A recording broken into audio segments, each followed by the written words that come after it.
দেশের রাজনৈতিক অঙ্গনে এখন অন্যতম বিষয় শেখ হাসিনার ভবিষ্যৎ। বাংলাদেশের সাবেক এই প্রধানমন্ত্রী বর্তমানে ভারতে আছেন। এখন প্রশ্ন হচ্ছে, চাইলেই তিনি ভারত কতদিন থাকতে পারবেন?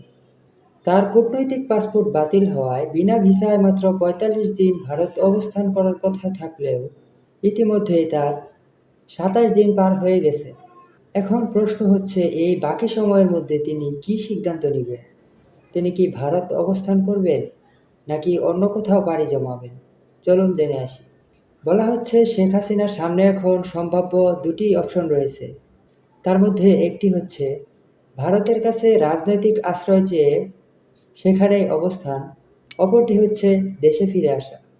যদিও শেখ হাসিনার বিরুদ্ধে ইতিমধ্যেই ১০০-র উপরে হত্যা মামলা দায়ের করা হয়েছে, তবে সেই হত্যা মামলার দায় মাথায় নিয়ে দেশে ফেরার চিন্তা ভাবনাটা তিনি এখন করবেন না বলেই মনে করা হচ্ছে।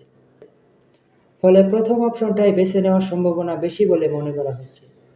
অনেকেই মনে করছেন তিনি ভারতেই অবস্থান করবেন। ১৯৭৫ সালের পর শেখ হাসিনা ভারতে রাজনৈতিক আশ্রয় নিয়েছিলেন, তবে এবারও এমনটাই হতে পারে বলে মনে করছেন রাজনৈতিক বিশ্লেষকরা।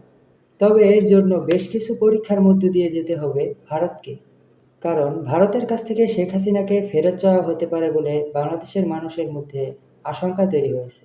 আর সেটা যদি হয়, তাহলে ভারতকে চিন্তা করতে হবে তারা শেখ হাসিনাকে রক্ষা করবেন, নাকি বাংলাদেশের সাথে ভারতের সম্পর্কটা টিকিয়ে রাখবেন ভালোভাবে। এরই মধ্যে এটি নিয়ে নানান মহলে গুঞ্জন শুরু হয়ে গেছে। বাংলাদেশের সাবেক প্রধানমন্ত্রী শেখ হাসিনার ছেলে সজীব ওয়াজেদ জয় জানিয়েছে, এখন পর্যন্ত ভারতের বাইরে তার মায়ের যাওয়ার কোনো পরিকল্পনা নেই। তার বক্তব্যে এটা স্পষ্ট যে তার মা, বাংলাদেশের সাবেক প্রধানমন্ত্রী শেখ হাসিনা, এখনও ভারত আছেন এবং ভারত অবস্থান করবেন বলেই তিনি জানিয়েছেন। এদিকে ভারত যদি শেখ হাসিনাকে রাজনৈতিক আশ্রয় দেয়, তাহলে বাংলাদেশের সাথে ভারতের কূটনৈতিক সম্পর্কের অবনতি হবে। এটাই মনে করছেন রাজনৈতিক বিশ্লেষকরা এবং বাংলাদেশের সাধারণ জনগণ। এক্ষেত্রে অন্তর্বর্তী সরকার থাকলে অথবা আওয়ামী লীগ ব্যতীত অন্য কোনো সরকার আসলে ভারতের বদলে বাংলাদেশের কাছে চীন বেশি প্রাধান্য পাবে বলে মনে করছেন। তাই সবকিছু মিলিয়ে ভারত চাইবে বাংলাদেশের সাথে তাদের কূটনৈতিক সম্পর্কটা ভালো রাখতে।